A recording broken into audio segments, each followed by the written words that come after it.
सुबह कभी शाम, दुनिया की अजब चीज़ कभी सुबह कभी शाम।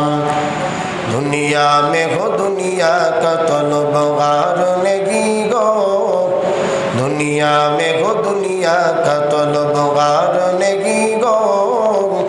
बाजार से गुजर व खरीदार नहीं हो, बाजार से गुजर व खरीदार नहीं हो। ऐ मीम में महबूबे मतनो का इशारा, ऐ मीम में महबूबे मतनो का इशारा। फिर क्यों न वो महबूब खुदा नाम मोहम्मद, फिर क्यों न वो महबूब खुदा नाम मोहम्मद। उमर इब्नुल खत्ताब रदियल्लाहु ताला अन्हु नाम की हजरत उमर इब्नुल खत्ताब इस्लामेर द्वितीय खलीफा हजरत उमर इब्नुल खत्ताब রাদিয়াল্লাহু তাআলা আনহু আল্লাহ রাব্বুল আলামিন তাকে কেমনে ইসলামের ছায়াতলে নিয়ে আসছে, কোরআনের সংস্পর্শ লাগার কারণে আমার আল্লাহ রাব্বুল আলামিন তাকে ইসলামের ছায়াতলে নিয়ে আসছে। হযরত ওমর ইবনুল খাত্তাব রাদিয়াল্লাহু তাআলা আনহু, কোরআন কত বড় দামি, কোরআনের পাওয়ার কত বেশি, ভালো করে শুনলে তোমরা বুঝবা আমার আল্লাহ রাব্বুল আলামিন কেমনে কোরআনের পাওয়ারে আমার প্রিয় নবীর দোয়ার বদৌলতে হযরত ওমর রাদিয়াল্লাহু তাআলা আনহুকে ইসলামের ছায়াতলে নিয়ে আসছে। ওমর রাদিয়াল্লাহু তাআলা আনহু কাফিরদের সভায় বসা আছে। কাদের সভায়? কাফিরদের সভায় বসা আছে। কাফিরদের সভায় সিদ্ধান্ত হলো, কি সিদ্ধান্ত হলো? মুহাম্মাদের মাথা কে আনতে পারবে? ও অনেক বাড়াবাড়ি করতেছে। আমাদের যেই ধর্ম আছে সে এক নতুন ধর্ম নিয়ে এসেছে, আমাদেরকে সেই ধর্মের কথা সে আমাদেরকে শোনায়, আমাদেরকে সেই ধর্মের কথা বলতেছে। ওই মুহাম্মাদের মাথাকে নিয়ে আসতে পারবে এমন সাহসী ব্যক্তি কি আছে? হযরত ওমর ইবনুল খাত্তাব রাদিয়াল্লাহু তাআলা আনহু দাঁড়ায়া গেছে, দাঁড়ায়া বলেন আজকে মুহাম্মাদের মাথা নিয়ে আসবো, মুহাম্মাদকে আজকে নিশ্চিহ্ন করে দিব, মুহাম্মাদের আর কোনো অস্তিত্ব থাকবে না। হযরত ওমর ইবনুল খাত্তাব রাদিয়াল্লাহু তাআলা আনহু, হযরত ওমর রাদিয়াল্লাহু তাআলা আনহু যখন তিনি মুহাম্মদ সাল্লাল্লাহু আলাইহি ওয়াসাল্লামের মাথা নেওয়ার জন্য বের হলো, কি ঘটনা ঘটলো ভালো করে শুনে নাও। ও প্রাণের যুবক ভাই, ছাত্র ভাইয়েরা ভালো করে বুঝিয়া নাও, কোরআন কিভাবে মানুষকে দ্বীনের পথে নিয়ে আসে, কোরআনের সংস্পর্শ মানুষকে কিভাবে দামি বানায় দেয়, একটু ভালো করে শোনো। হযরত ওমর রাদিয়াল্লাহু তাআলা আনহু তিনি এখন বের হয়েছে মুহাম্মদ সাল্লাল্লাহু আলাইহি ওয়াসাল্লামের মাথা নিয়ে আসবে। বের হয়ে কত দূর যাওয়ার পরে সাদ ইবনে আবি ওয়াক্কাস রাদিয়াল্লাহু তাআলা আনহু, আবি ওয়াক্কাস রাদিয়াল্লাহু তাআলা আনহু, সাদ ইবনে আবি ওয়াক্কাস রাদিয়াল্লাহু তাআলা আনহু ওমর রাদিয়াল্লাহু তাআলা আনহুকে ধরেছে। ওমর রাদিয়াল্লাহু তাআলা আনহুকে ডেকে বলে, ওমর এত গতি বেগে কোথায় যাইতেছো? তোমার যাত্রা পথ কোথায়? তুমি কোথায় যাইতেছো আমাকে বলো। ওমর রাদিয়াল্লাহু তাআলা আনহু রাগান্বিত হয়ে সাদ ইবনে আবি ওয়াক্কাসকে বলে, আমার পথ থেকে সরে যাও, আমি মুহাম্মাদের মাথা আনতে যাইতেছি। এই কথা বলার পরে সাদ ইবনে আবি ওয়াক্কাস রাদিয়াল্লাহু তাআলা আনহু বলে, মুহাম্মাদের মাথা আনতে যাওয়ার দরকার নাই, এদিকে তোমার বোন বুনাইও ইসলামের ছায়াতলে চলে আসছে। তোমার বোন বুনাইও ইসলামের ছায়াতলে আইছে। আগে নিজের ঘর সামলাও, আগে নিজের ঘর সামলাও, আগে নিজের ঘর সামলাও, তারপরে মুহাম্মাদের মাথা আনতে যাইবা। কোরআনের বদৌলতে কোরআনের দাম কেমনে একজন মানুষকে দামি বানায়া দেয়। হযরত ওমর ইবনুল খাত্তাব রাদিয়াল্লাহু তাআলা আনহু এবার টার্ন ঘুরায়া নিজ বোনের বাড়ির দিকে রওনা হয়েছে। দরজায় গিয়ে করাঘাত করে বলে, এই দ্রুত দরজা খোল। যখন তার আওয়াজ শুনেছে তার বোন বুঝতে পারছে কেউ না আমার ভাই এসেছে, আমার ভাই এসেছে, আমার ভাই ওমর এসেছে। ওই সময় খাব্বাব রাদিয়াল্লাহু তাআলা আনহু তাদেরকে কোরআনুল কারীমের তালকিন দিচ্ছিলেন। ওই সামান্য কোরআনুল কারীমের তেলাওয়াত তার কর্ণকুহরে চলে গিয়েছে। মন তো পড়ে রয়েছে যে কোনো মূল্যে মুহাম্মাদের মাথা আনবো। এদিকে যখন ধাক্কা ধাক্কি করে ঘরের দরজা খুলে ফেললো, দরজা খুলে তার বোনের উপরে চড়াও হয়ে তাকে আঘাত করতে লাগলো। এদিকে বোন তার স্বামীকে রক্ষা করার জন্য, সাঈদ ইবনে জুবায়ের রাদিয়াল্লাহু তাআলা আনহুকে রক্ষা করার জন্য যখন ওমর রাদিয়াল্লাহর সামনে আসলো, ওমর রাদিয়াল্লাহর আঘাতে বোনের কপাল থেকে রক্ত বেরিয়ে পড়লো।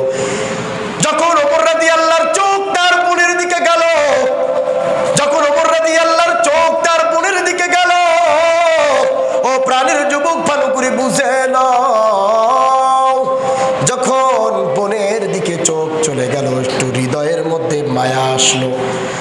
আমি তো আমার বোনকেও আঘাত করে ফেললাম। এরপরে তার মনটা একটু নরম হলো। এবার তার বোনকে বলে, ও বোন, তোমরা জানো কি তেলাওয়াত করতেছিলা?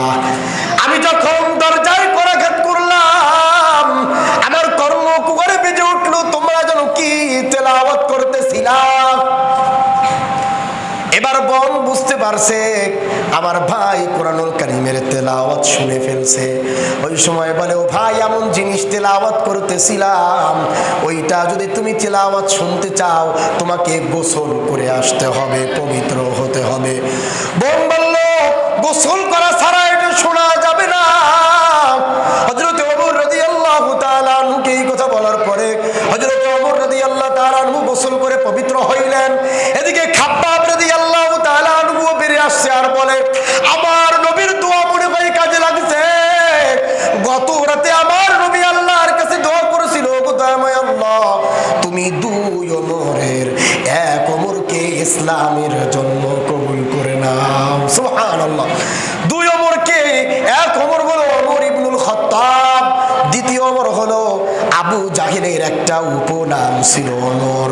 ওই আবু জাহেল এবং ওমর ইবনুল খাত্তাব, খাত্তাবের বেটা ওমর, এই দুই ওমরের একজনকে ইসলামের জন্য কবুল করে নাও। আমার মালিক খাত্তাবের বেটা ওমরকে কবুল করেছে, হযরত ওমর রাদিয়াল্লাহকে কবুল করেছে। কেমনে কবুল করলো? ও ছাত্র ভাই, তোমরা ভালো করে বুঝে নাও, যুবক ভাই ভালো করে বুঝে নাও, বৃদ্ধ বাবারা ভালো করে শুনে লন। আমার মহান আল্লাহ কোরআনের কত দাম, কোরআনের সংস্পর্শে যারা থাকে তাদেরও কত দাম। ওমর রাদিয়াল্লাহু তাআলা আনহু এবার আসলেন, খাব্বাব রাদিয়াল্লাহু তাআলা আনহু এবার কোরআনুল কারীমের তেলাওয়াত শুরু করেছে। কোন জায়গা থেকে শুরু করেছে? 16 নম্বর পারা 11 নম্বর পৃষ্ঠায় সূরা তাহা থেকে পড়া শুরু করছে। তাহা মা আনজালনা আলাইকাল কুরআনা লিতাশকা।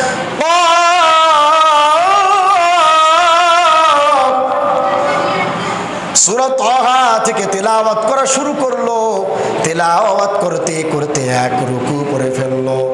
এক রুকু তেলাওয়াত করা হয়ে যাওয়ার পর ওমর রাদিয়াল্লাহু তাআলা আনহুর চোখ থেকে জরজর করে পানি পড়ছে, জরজর করে পানি পড়ছে।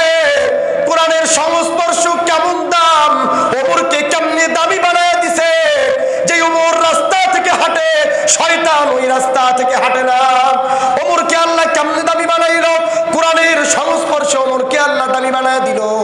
কোরআনের বরকতে এবার সে বলে, তোমরা যেই ব্যক্তির কাছে গিয়া এই ইসলামের ছায়াতলে আসছো, আমি ওমরকেও সেই ব্যক্তির নিকট নিয়ে চলো।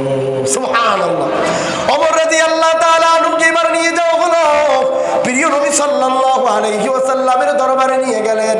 প্রিয় নবীর দরবারে নেওয়ার পরে, প্রিয় নবীর দরবারে নেওয়ার পরে সাহাবায়ে কেরামগণ মনে করছে ওমর মনে হয় মুহাম্মদ সাল্লাল্লাহু আলাইহি ওয়াসাল্লামের মাথা নেওয়ার জন্য আসতেছে।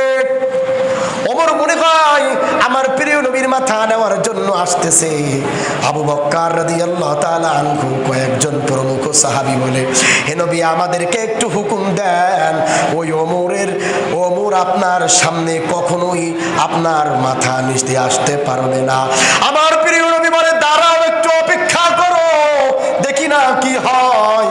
ওমর রাদিয়াল্লাহু তাআলা আনহু যখন আসছে, মাথাকে অবনত করে এসেছে, মাথাকে নত করে এসে আমার প্রিয় নবীর সামনে মাথাটা ঝুঁকাইয়া দিয়েছে আর বলে, ওগো পেয়ারা নবী, এমন কালাম শুনছি, এই কালাম যদি আপনার উপরে এসে থাকে, আপনি সত্য নবী, এর মধ্যে কোনো ভুল নাই, আপনিও আমাকে কালেমা পড়ায়া দেন, আমি মুসলমান হয়ে যাব। সুবহানাল্লাহ। আপনিও আমাকে কালেমা পড়ায়া দেন, আমি মুসলমান হয়ে যাব। প্রাণের যুবক ভাই, এই ঘটনাটা বলার মূল উদ্দেশ্য হলো আমার আল্লাহ রাব্বুল আলামিন কেমনে কোরআনের আয়াত যখন শুনছে, কেমনে তাদের হৃদয়ের মধ্যে হেদায়েতের নূর আল্লাহ ঢুকাইয়া দিছে। এই জন্যই আমার আল্লাহ রাব্বুল আলামিন বলেন, উনজিলা ফীহিল কোরআন হুদাল লিন্নাস, সমগ্র বিশ্বের জন্য আমি আল্লাহ রাব্বুল আলামিন কোরআনকে হিদায়াতের জন্য, হিদায়াতের পথের দিশা দেওয়ার জন্য আমি আল্লাহ অবতীর্ণ করেছি। সুবহানাল্লাহ।